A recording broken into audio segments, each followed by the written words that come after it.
पहले होगी और उसका सेफ स्कोर क्या रह सकता है। ठीक है, ग्रुप डी का तो इस वीडियो में हम इतना जानेंगे। सबसे पहले मैं बता देता हूँ ग्रुप डी का आपका ये जनरल कैटेगरी आ गई, ईडब्ल्यूएस आ गई, ठीक है, BC A, then BC B, SC,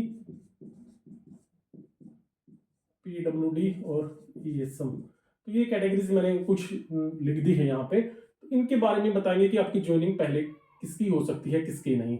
देखिए मुझे जहां तक लगता है जो हमारा एग्जाम हुआ है 57 का, इसमें कोई इशू नहीं है भाई, ये सेफ जोन में है फिलहाल। इनको देखते हुए सीएम साहब के बयान को और वैसे कई चीजों को देखते हुए 57 ग्रुप हमारा कैंसिल नहीं हो सकता, सेफ जोन में है ये। 56 ग्रुप में हमारा 56 ग्रुप का जो हमारा इशू क्रिएट है, देखिए जो 56 ग्रुप का हमारा इशू है वो क्या है, वो इसमें सिर्फ यही है 41 क्वेश्चन रिपीट। इसके अलावा इस पे भी कोई इशू नहीं है। मैं आपको बिल्कुल क्लियरिटी बता देता हूं, कोई इशू नहीं है। अब 56 कैंसिल हो सकता है तो इस बेस पे होगा, अदरवाइज कोई इशू नहीं है। Socio economy verification, ESM DSM doesn't matter, कोई केस नहीं है इस पे। ठीक है, अब ये वीडियो मैंने पहले बना दी थी इस चीजों पे, तो दोबारा मैं नहीं बताऊंगा, तो इसका कोई इशू नहीं है। अब ग्रुप डी का आप लोगों को पता है कि हमारा स्कोर कार्ड जो है कि जारी हो गया है। फिर आप ये सोचोगे कि जो हमारा डॉक्यूमेंट होगा डीवी होगा, देन डॉक्यूमेंट वेरिफिकेशन, तो वो कितने स्कोर तक हमारा डॉक्यूमेंट वेरिफिकेशन हो जाएगा। अभी तक डॉक्यूमेंट वेरिफिकेशन का इन्होंने क्लियर नहीं किया है कि ऑनलाइन होगा कि ऑफलाइन होगा। जहां तक लग रहा है कि ऑनलाइन भी ले सकते हैं, और फिर क्या है डिपार्टमेंट में जाके आपकी डॉक्यूमेंट वेरिफिकेशन ऑफलाइन हो सकती है जहां तक है। अब पहले तो हम जो ग्रुप डी का है इसके बारे में जान लेते हैं कि कितने, आई थिंक ग्रुप डी में ये 45,000 तक कैंडिडेट को बुलाएंगे डॉक्यूमेंट वेरिफिकेशन के लिए। जनरल कैंडिडेट में जिसके भी 65 अंक आ रहे हैं तो उसका डॉक्यूमेंट वेरिफिकेशन में इजीली नाम आ जाएगा। ठीक है, ईडब्ल्यूएस का एक कम कर लीजिए 64, बीसीबी 63, सॉरी बीसीए 63, बीसीबी हमारा वही 64 के समथिंग। ठीक है, 64 के समथिंग। एससी कैटेगरी हमारा 58, 57 या 58, 57 या 58। पीडब्ल्यूडी कैंडिडेट जितने भी 45 प्लस है और एक्स सर्विसमैन 40 प्लस है। तो ये आ गया हमारा। तो ये हमारा जितने भी इतने जिसके भी अंक बढ़ रहे हैं, आई थिंक मुझे लगता है कि इस अंक तक कैंडिडेट के डॉक्यूमेंट वेरिफिकेशन में नाम आ जाएगा। लेकिन फाइनल सिलेक्शन नहीं समझिए, फाइनल सिलेक्शन के लिए मैंने एक पहले वीडियो डाल रखी है, आप उसको देख लीजिए। आई थिंक इतना जिसका भी अंक बढ़ रहा है ना, तो डॉक्यूमेंट वेरिफिकेशन में आई थिंक उसका नाम आ जाएगा। ठीक है, क्योंकि पहले डॉक्यूमेंट वेरिफिकेशन करके रखेंगे, आपका कंप्लीटली करके रखेंगे। आपका जो रिजल्ट है ना, जो आपका रिजल्ट है वो अभी नहीं निकालने वाले ये। ठीक है, ये वेट करने वाले हैं, किसका वेट करेंगे, ये सी का। अगर आपका सी की ज्वाइनिंग पहले करवा देते हैं जैसे कि इन्होंने बोला है, सी की ज्वाइनिंग पहले करवा देंगे ना, तब तो आपका सेफ स्कोर अच्छा रहने वाला है, सिलेक्शन हो जाएगा जी। अगर ये सी की ज्वाइनिंग नहीं करवाते हैं तो फिर ग्रुप डी की आप मानेंगे 2 नंबर ऊपर जा सकती है, 2 से 3 नंबर प्लस हो सकती है कट ऑफ, नहीं तो देन कम जाने वाली है। अब डीवी में इतना आ जाएगा। और फिर फाइनल सिलेक्शन के लिए मैंने पिछली वीडियो में भी बताया था, जिसके भी मतलब 67 से 68 नंबर बन रहे हैं ना जनरल में, इसके बाद आप एक एक दो कम चलिए तो उसका फाइनल सिलेक्शन हो जाएगा। ठीक है, ये फाइनल सिलेक्शन की बात कर रहा हूं मैं। तो ये मैंने आपको बताया, मैंने कल भी बता दिया था इसको, ज्यादा इस पर बहस नहीं करेंगे हम। अब देखिए, अब आप का मैं बताता हूं कि ये जो हमारा 56 और जो 57 है, तो इस पे क्या अर्ली हेयरिंग लग सकती है क्या।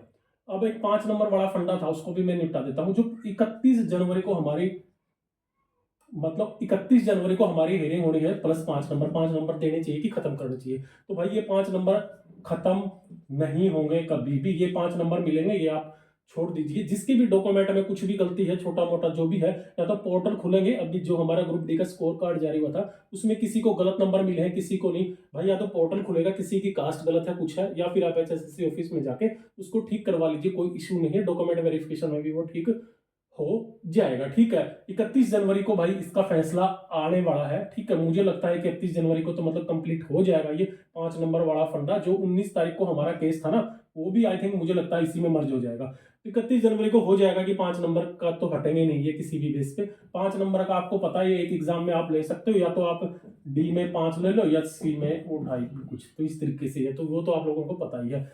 5 नंबर का आपको पता है किस किस बेस पे मिलते हैं, इनकम होगी 180, फिर फादर का हो गया, तो इस हिसाब से ये 5 नंबर मिलते हैं आपको। ये भी पीछे मैंने बता दिया, इस पर अभी बात नहीं करेंगे हम। ये ग्रुप डी की तो मैंने बता दिया। अच्छा, अभी 56 और 57 दैन टैग एग्जाम चल रहे हैं। 15 फरवरी तक ये पूरे एग्जाम कंप्लीट हो जाएंगे। इसके बाद में ये आंसर की उटंग पटांग फिर रिजल्ट जारी करना शुरू कर देंगे। फिर मार्च में हमारा क्या है, मार्च में आचार संहिता लग जाएगी। अब उससे पहले बोल रहे हैं कि भर्ती करेंगे। सीएम साहब ने भी कई बयान दे के रखा है, फिर वो पलट जाते हैं। ठीक है, ये चीजें हैं, हम थोड़ा सा बात करेंगे इनके ऊपर में। ठीक है, मैं सबसे पहले ले लेता हूँ 57 ग्रुप हमारा। भाई 57 ग्रुप कैंसिल होने के चांसेस 0 हैं भाई। ठीक है, 0 है। कोई भी केस इस पे स्ट्रॉन्ग नहीं है अभी, कोई भी केस। एचएसएससी ने पहले ही पूरी अर्जी पहली बार में ही दायर कर दी थी, डिसीजन अभी तक नहीं हुआ कि हमने किस बेस पे, ठीक है, हमने किस बेस पे। ओके, यहां से 5 गुना, फिर ऐसी 6 और 8 गुना और 7 गुना ये कैंडिडेट बुलाए थे एचएसएससी ने अलग अलग ग्रुपों में। ये जनरल हो गया, फिर एससी बीसी जो भी है उस हिसाब से ये कैंडिडेट बुलाए थे एचएसएससी ने। टोटल बुलाए थे जैसे 37,000, क्योंकि पहले 33 थे, कुछ बाद में ऐड हुए थे। अब एचएसएससी ने पूछ भी लिया था भाई ये किस बेस पे आपने इतने बना दिए। भाई ये केस मानो 0 है, इसमें कुछ बचा नहीं है अभी, क्योंकि एचएसएससी ने पहले ही एक कर्नाटक एक महाराष्ट्र में केस हुआ था, उसका हवाला देके इसको डिफेंड कर दिया था कि इस तरीके से बुला सकते हैं। आप लोगों को भी पता होगा इस चीज का। फिर ग्रुप वाइज पोस्ट वाइज ये भी भाई केस हो चुका है, इसका भी, इसमें भी दम नहीं बचा हुआ है कुछ भी। ग्रुप वाइज कर लो, पोस्ट वाइज कर लो, दोनों एक ही चीज है, ये भी हो गया। फिर आ जाता है हमारा ईएसएम देन डीएसएम। इस केस में कोई दम नहीं था, ये पहले ही कैंसिल हो गया था, लेकिन जो इनका पॉलिसी इशू था ना, उस वजह से थोड़ा ये केस अभी खिंच गया था। अभी इस केस के विषय में आपको बताया जाता है कि अब ऐसी मतलब एक ही केस है, थोड़ा स्ट्रॉन्ग बचा है, इसके बेस पे हो सकता है। अब एचएसएससी ने क्या कर रखा है, इसके भी 4 गुना ले लिए, इसके भी 4 गुना ले लिए, क्योंकि बाद में आपको पता होगा एक लिस्ट जारी थी, दोनों के 4-4 गुना ले रखे हैं, बाद में इनको निकाल दिया जाएगा। जहां तक है ईएसएम तो रहेगा ही, क्योंकि ऐसी कोई पॉलिसी नहीं है जो ईएसएम को निकाले, क्योंकि आप लोगों को भी पता है सबसे पहले कोटा क्या है, ईएसएम का होता है, बाद में डीएसएम का, तो इसका कोई मतलब नहीं बढ़ता है। जहां तक है ईएसएम का ही है। इसमें पहले जो केस हुआ था वो तुरंत खारिज कर दिया था कोर्ट ने पूरा लेटर पढ़ दिया था, भाई फलाना ढिमकाना, ये धारा नंबर इतनी में पूरा डिटेल लिखा हुआ है कि एक serviceman is first priority, then बाद में डिपेंडेंट का मतलब है फौजियों के लड़के, तो बाद में उनका चीज है। तो इस केस में कोई दम नहीं है भाई, ये बेकार है, ये कुछ सोचने वाली बात नहीं। अगर आप सपोज करो इस केस के दम पे बहुत सारे बोल रहे हैं, अगर इस केस में दोनों के 4-4 गुना भी बुला लिए, सपोज करो आप ex serviceman ESM then DSM दोनों के 4-4 गुना बुला लिए, बच्चे 2000 इसके बुला लिए और 2000 इसके बुला लिए, ये मान लो आप ऐसे बुलाए भी, लेकिन ज्वाइनिंग किसकी होगी, 4 गुना की तो पॉलिसी है भाई, बुलाएगी क्यों नहीं बुलाएगी 4 गुना, ऐसा तो है नहीं कि इसके 4 गुना बुला ले या इसके बुला ले इसके नहीं। अब सबसे पहले क्या है, एक्स सर्विसमैन को मौका मिलेगा, एक्स सर्विसमैन लगेंगे, अगर फिर खाली वैकेंसी रह जाती है तब इनका नंबर आएगा।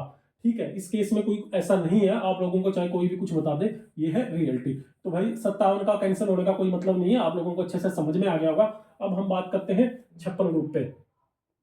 अब आपने इतनी वीडियो देख ली, आप लोगों को एक अच्छे से चीज समझ में आ गई होगी कि 56 ग्रुप पे तो कोई मैटर ही नहीं बचा यार। जब सारे देखिए socio economy, post wise, ESM DSM जब सारे केस ही चले गए, तो ये कैंसिल क्यों होगा? सोचने वाली तो बात है। जब मैंने आपको इतना बता दिया, आपको समझ में आ गया होगा कि इसका भी कैंसिल होने का कोई मतलब नहीं बनता। जब सारे इशू ही सोल्व हो गए तो ये कैंसिल कैसे होगा? अब ये देखिए, ये कैंसिल कैसे होगा? अब जो हमारा जो कोर्ट में केस चल रहा है, पहले सिंगल में था और फिर ये हमारा डबल में चला गया है, और फिर क्या हो गया, हमारा 56 और 57 एग्जाम रात को कोर्ट खुलवा के ले लिया जाता है। इतनी ताकत है सरकार के पास में, तो कुछ भी कर सकती है। कहाँ केस में दम बचा है? किसी में भी नहीं बचा। अब आप इसको बोलोगे कि ये क्या हो सकता है इसका, फिर हम वही सोचेंगे, आप भी सोचोगे, मैं भी सोचूंगा, और मैं जितनी भी चीजें आपको बता रहा हूं ना, ये कोर्ट के तथ्य के आधार पर बता रहा हूं। ठीक है, तो अब आप लोग ये सोचोगे भाई जब केस में कुछ बचा है नहीं तो क्या होगा इसका? अगर इसमें कुछ भी हो सकता है, अगर ये कैंसिल भी हुआ तो ओनली कारण ये होगा 41%।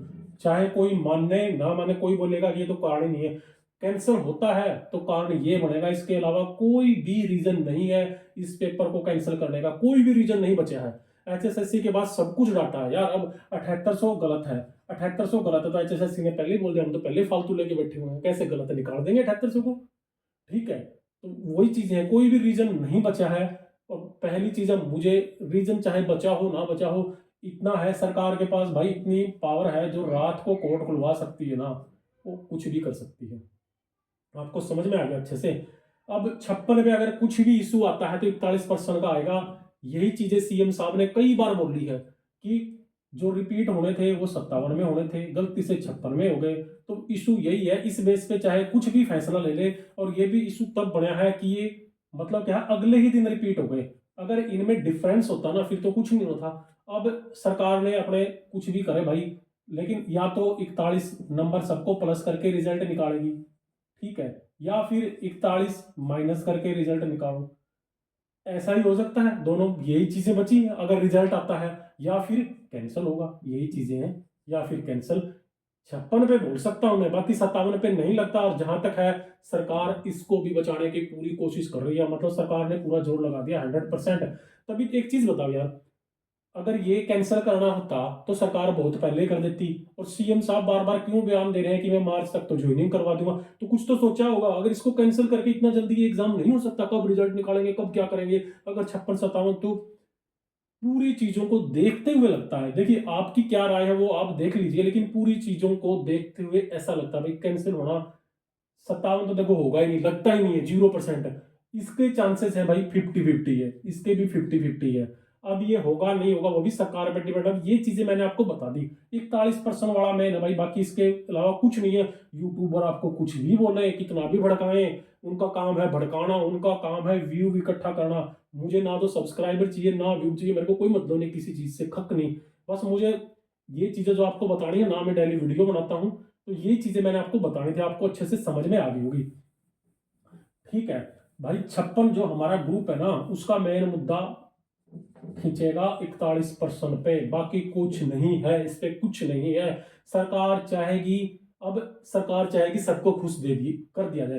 अब ये 100 से रिजल्ट निकाल दिया ना वैसे ही बगैर, तो फिर इस पे केस होगा दोबारा से। क्योंकि ऐसा नहीं हो सकता 41% जो किसी ने पढ़ लिए, या फिर कुछ ऐसे स्टूडेंट थे कि जिसने 57 का एग्जाम नहीं दिया, डायरेक्टली 56 का दिया है, तो बहुत इशू आ रहे हैं इसमें। तो ऐसा तो होगा नहीं। फिर सरकार का फंडा क्या है इसमें, जो सरकार खुश करेगी कि 41 ग्रेस मार्क्स दे दो सबको, ठीक है, या 41 माइनस कर दो, यही फंडा रहने वाला है। ग्रेस मार्क्स देके रिजल्ट निकाल दिया जाए 100 से, ठीक है, 40 सबको ग्रेस करके रिजल्ट निकाल जाए। ये पॉलिसी एक हो सकती है जिससे सभी बच्चे सेटिस्फाइड हो जाएंगे। मतलब केस नहीं कर सकते ना, आप सोचिए, अगर 41 रिपीट हुआ है, 41 नंबर सबको दे देंगे, तो आप किस बेस पे केस करोगे यार, सबको तो दे दिए।